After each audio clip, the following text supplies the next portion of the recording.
दशगी पीराने पीर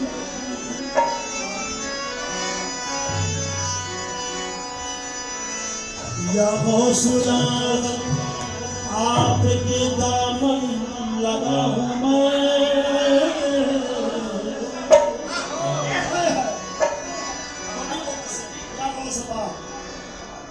या अल्लाह निश्चय আমি গুনাহগার কিন্তু আপনি জিনাকে অলির শিরোমণি বলেছেন ওনার গোলামি আমি করতে চাই ওনার দামান ধরেছি গরিব নওয়াজের দামান ধরেছি ওনাদের উসিলায় আমাদের সবার গুনাহকে আপনি maaf করে দিন সুবহানাল্লাহ या गौसुल आजम आपका दामन लगा हूँ मैं या गौसुल आज़म आपके दामन